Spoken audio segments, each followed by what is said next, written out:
talk about the loss of self-respect because I want you to understand you don't lose yourself all at once. That's not what happens. It happens in small betrayals. Every time you smile when your chest burned, no, that's when you lost it. Every time you nodded when your lungs tightened, stop, that's when you lost it. And I want you to understand somebody else called this being respectful.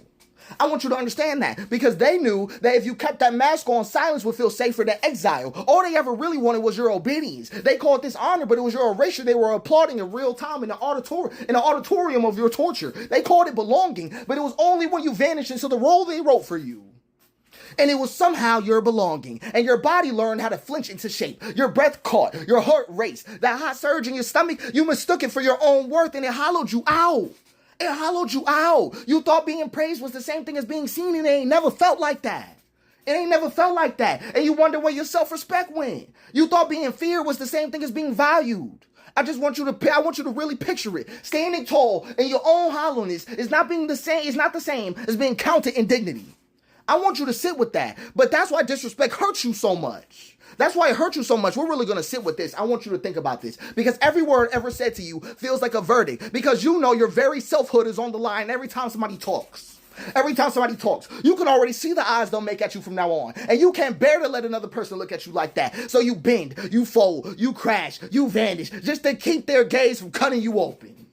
Just to keep that from happening. And it isn't respect. You're not demanding respect. This is the theft ceremony the whole time. The same thing that you got your respect stolen in. I just want you to understand it. This is the disappearance given a crown. This is the weight in your jaw, the fire in your chest, the exhaustion that never quite quits. I just want you to get it. And you've been bowing to it like it's your God the whole time because you didn't inherit self-respect. I know what you inherited. You inherited a defense training for the thieves who stole it. For the thieves who stole it. I want you to really picture this, right? Because respect in this world, I want you to think about this because this is something that irritates me so much. People always say, don't nobody got self-respect. But respect in this world would never be a problem if you could find self-respect in the mirror. If you could find self-respect in the mirror, because then you wouldn't have to beg for it in other people's eyes. You wouldn't have to trade silence for safety. You wouldn't have to disappear just to belong. You wouldn't have to polish a mask until your face eroded. I just want you to pay attention to it because if you could just stand there, bare, unperformed, unharmed, if you could really just do it and still see someone worthy, man, the entire counterfeit that is this loss of self-respect, it could collapse in a moment.